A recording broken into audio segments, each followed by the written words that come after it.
Je m'appelle Judy et je suis arrivée en France il y a 5 ans avec ma famille à cause du travail de mon mari. Après d'avoir vécu 2 ans au Brésil, donc ça fait 7 ans qu'on est parti de Barcelone et chaque jour depuis 7 ans, on se rappelle de la culture et de la langue pour le transmettre à nos enfants.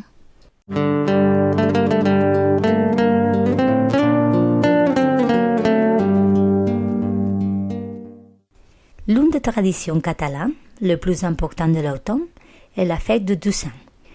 Toussaint est célébrée dans la nuit du 31 octobre, la veille du 1er novembre, jour de mort.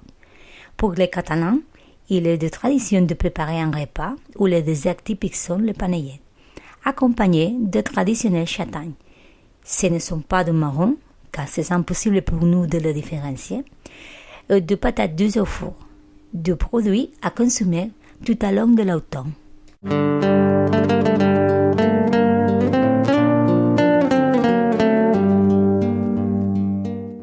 Si nous nous concentrons sur les panellets, de quoi s'agit-il? Il y a combien de types différents? Avec quels boissons accompagnons-nous ces desserts? Si nous prenons la source de documentation de Wikipédia, on peut savoir qu'ils sont les héritiers d'anciens cultes funéraires qui consistaient à apporter 2 petits rouleaux en guise d'offrande à l'église ou aux défunts pendant ces jours de fête.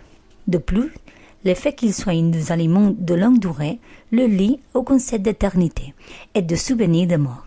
Ces produits, en plus de la Catalogne, sont également des desserts typiques à Ibiza, dans la communauté valencienne et dans d'autres lieux. Si on cherche sur Internet, on trouve que l'origine de ces desserts est liée à la cuisine arabe. Sans surprise, la base principale est une quantité de masse-pain, pommes de terre ou patates douces. Chaque maison a sa propre recette, avec de la poudre d'amande et du sucre, de pignons de pain, la plus traditionnelle.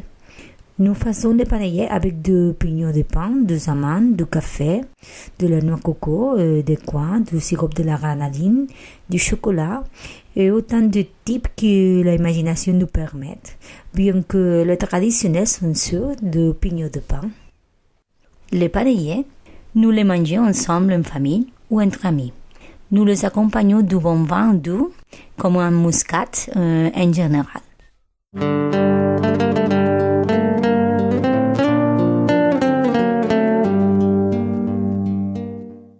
Donc, quelle serait une bonne recette? Ingrédients principaux, par exemple, pommes de terre ou patates douces, de la farine d'amande, des amandes râpées, 2 pignons de pain, du sucre, de la vanille, du citron et des œufs. Si vous en voulez savoir plus, sur Internet, plein de recettes. À suivre, un exemple.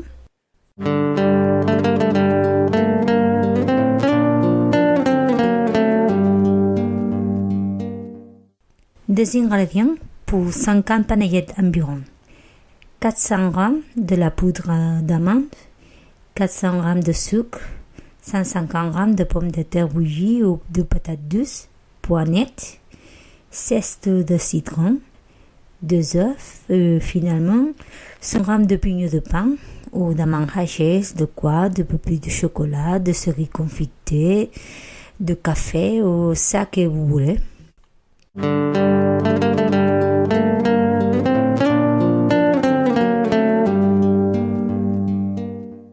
Élaboration. Faites bouillir les pommes de terre ou la patate douce avec la peau, épluchez-le et faites son purée. Nous le laissons refroidir complètement 2 heures environ dans le frigo. Mélangez la purée avec la poudre d'amande, le sucre et de la zeste de citron. Nous pouvons utiliser une fourchette ou une spatule ou les mains. Ajoutez de la vanille si vous en voulez. Après ça, faites différentes pâtes. Ajoutez à chacun du café, du chocolat, du sirop ou nature. Et à partir de cette pâte, nous fabriquons des boulettes et les faisons passer à travers de l'eau blanc d'œuf battu. Après, laissez reposer 12 heures environ au frigo à nouveau. Nous l'ornons de pignons de pain ou de l'ingrédient que vous en préférez. Nous pignons les panellets avec le jaune d'œuf afin que les ingrédients soient bien collés. Et finalement, mettez le panellet au four à 180 degrés environ 10 minutes. Quand ils sont dorés, ils sont prêts. Après, laissez refroidir au du frigo. Et voilà, bon appétit!